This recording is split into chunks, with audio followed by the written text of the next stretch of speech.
This is Think Out Loud on OPB. I'm Dave Miller. Jason Rezaian was arrested by Iranian authorities in 2014 while reporting for the Washington Post. He was wrongfully imprisoned for 544 days before the U.S. government eventually secured his release. He is now the Washington Post's Director of Press Freedom Initiatives and the co-teacher of a unique class at the University of Oregon. It's focused on what's known as hostage diplomacy. Students hear from family members of current and former hostages, in addition to experts who've helped free them. Jason Rezaian joins us now, along with three of his students. Taylor Parker is a sophomore double majoring in advertising and cinema studies. Maren Fullerton is a senior double majoring in advertising and political science. And Aishiki Nag is a senior double majoring in political science and global studies. 3 double majors, that's 6 majors total. Welcome to all 4 of you. Thank you. Thanks, Dave. Jason, I want to start with you. How did this class come to be? A couple of years ago at an event that's held every year here in Washington, D.C. at the National Press Club by the James W. Foley Legacy Foundation, which is a leader in the hostage space, supporting families of people who've been held or are being held hostage. I was approached by a gentleman who introduced himself as David Ewald, a professor of practice and advertising at the University of Oregon's School of Journalism and Communication. And he asked me if I ever come to visit universities to speak with students. And I said, I certainly do. And that started a conversation which resulted in me going out to Oregon for a couple of days. And the conversations that I was having with students on campus were so different than the ones that I was having here in Washington, D.C. or in New York or San Francisco, where I visit colleges a lot.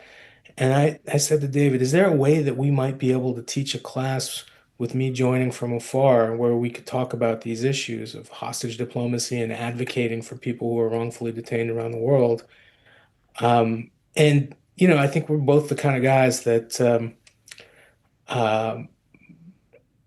don't really like to take no for an answer and like to create things. And here we are about 2.5 years later. Maren, what's encompassed by the term hostage diplomacy? Yeah, that means so many things. I mean, it's international relations. For us in our class, I think we really focus on the human aspect. So understanding what families are going through when a loved one is detained. It's a really traumatic experience, and that's something that we really tried to focus on. But there's so much extra going on behind the scenes that people don't know about in terms of political relations and international tensions. Taylor, you served 5 years in the U.S. Navy before you attended the U of O, now in your second year in Eugene. What made you want to take this class? I think that gave me a really good perspective into geopolitics, especially with how countries interact with each other. And I had a little bit of experience with how we go about with prisoners of war. And that really opened my eyes to a very human-centric problem, which is hostage diplomacy. But when you say prisoners of war, do you mean members of the armed forces, yes. Who are captured, as opposed to the civilians who are the focus, journalists or whoever, who are the focus of this class? Yes. So to get an opportunity to experience the civilian side and the structures and foundations that are built to help those situations was something that I just had to be a part of. The interest was too important to me to pass up. Oishiki, what about you? Why'd you want to take this class? So a couple months ago, I was serving as a teacher at a refugee school on the border of Myanmar and Thailand. And one of my co-teachers was actually in a wrongful detainee situation for her work with conflict management and peacekeeping.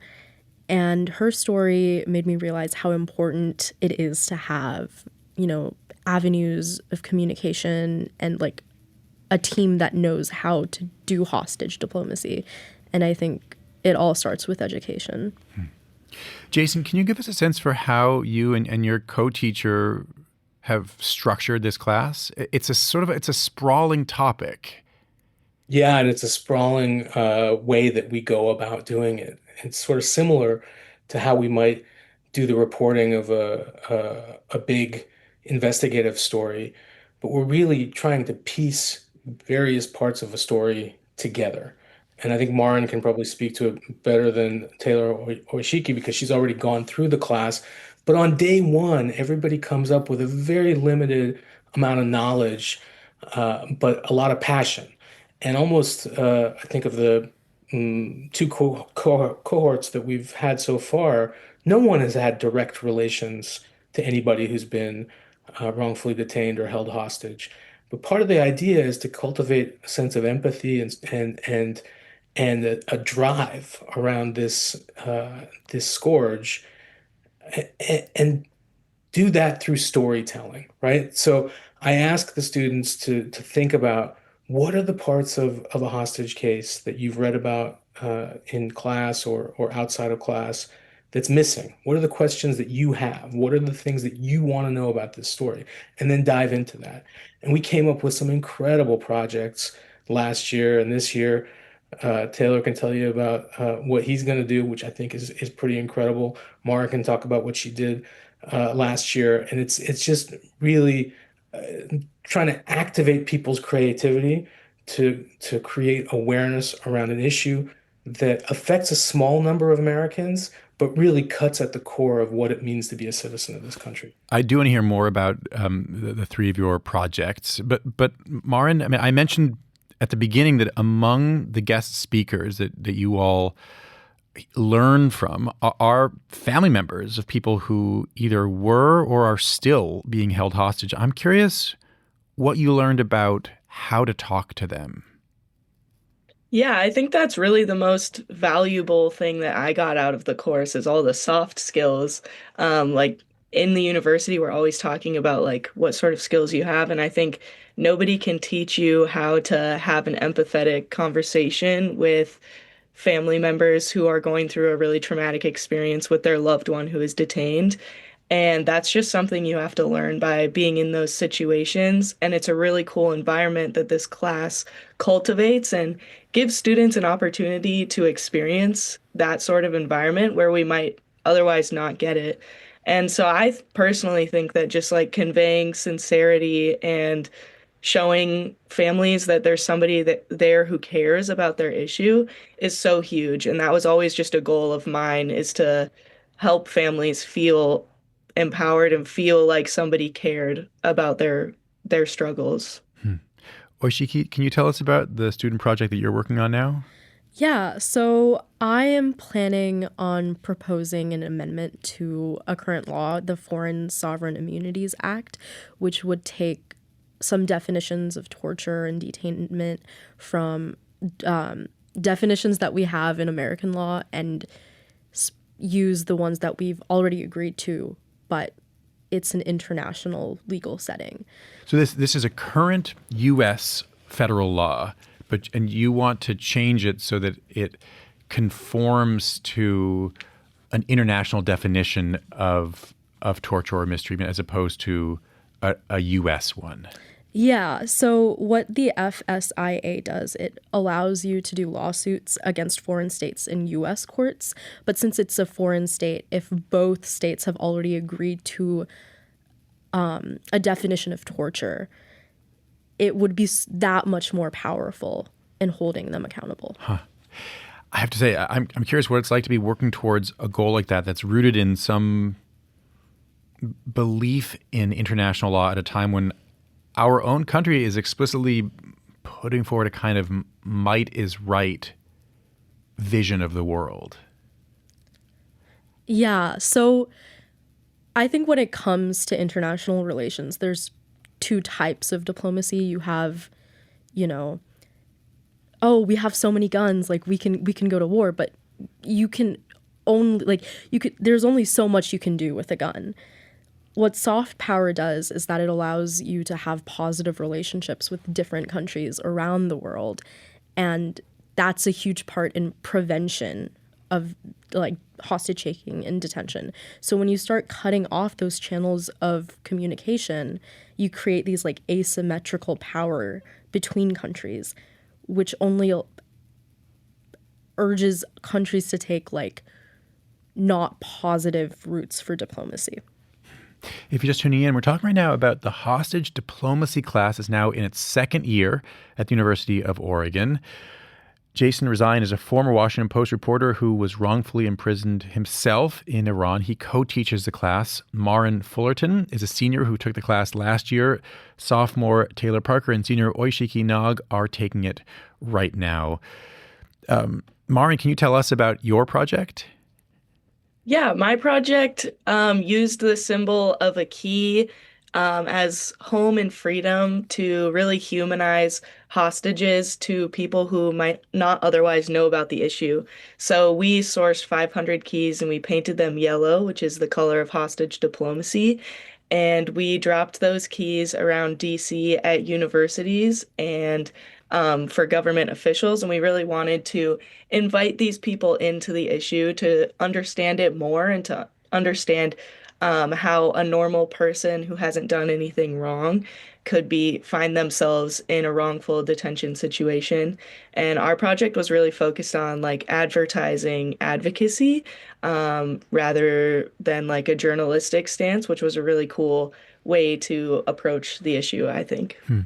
Jason, I've seen this course described as giving students experience in real-world advocacy, storytelling, and press freedom work. What does advocacy mean to you in this context? The advocacy around these cases and the journalism around these cases has evolved so much in the 10 years since I was released.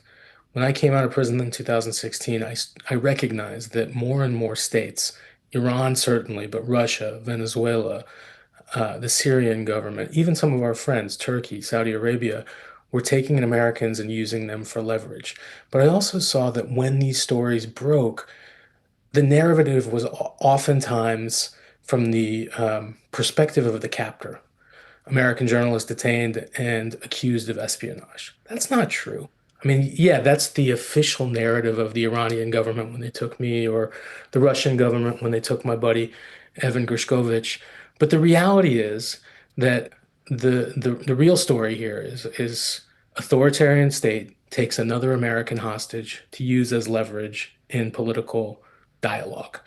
And I think we've come a very, very far way, especially in the news industry, to be able to say, hey, look, when one of our own is taken and their voice has been stripped of them, their liberties have been stripped of them, we can't communicate with them, and they're not in a position to defend themselves against spurious claims, we have to do that for them, right? We still live in a democracy where you have a presumption of innocence. That needs to be protected in these cases. And I don't think most hostages have gotten that benefit of the doubt for a very long time. So we're really just trying to bring it around to another angle, show every aspect of these stories to humanize and bring the people who are being held hostage and their families into full view as four-dimensional people with with concerns, with a past, with a future, and not just a headline.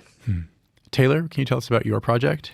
Yes, I kind of very early on knew I wanted to do something with the theme of running, especially long distance running. I feel like there's a lot of metaphors for endurance, especially with the endurance families face as they deal with some of these prolonged issues that could be anywhere between a couple months to a couple years, even longer in some cases.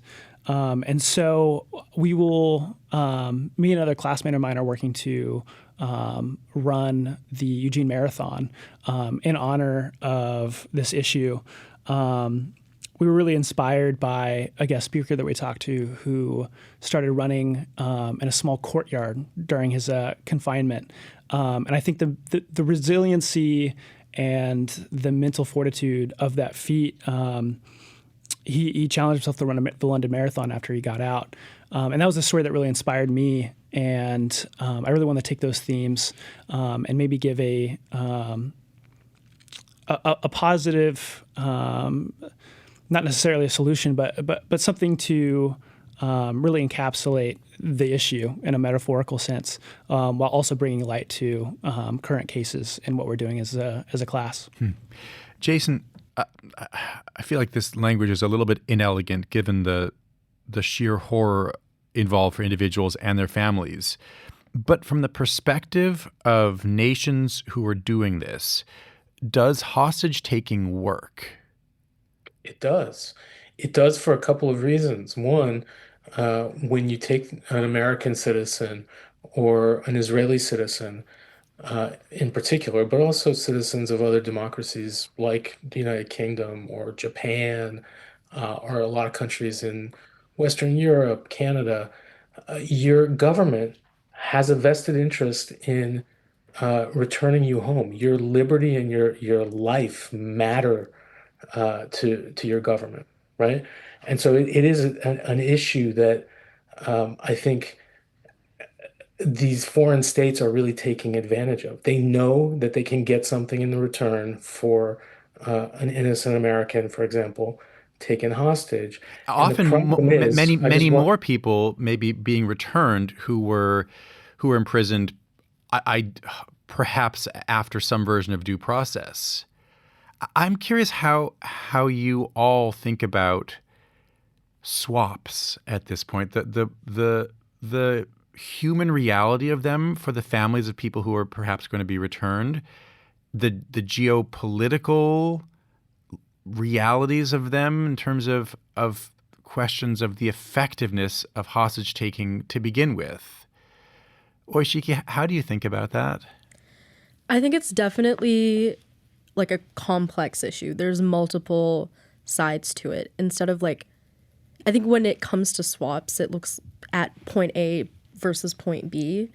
And I think hostage diplomacy has so many factors to it. I think when it came to stories, oftentimes the media doesn't hear the relentless struggles of like hostage families.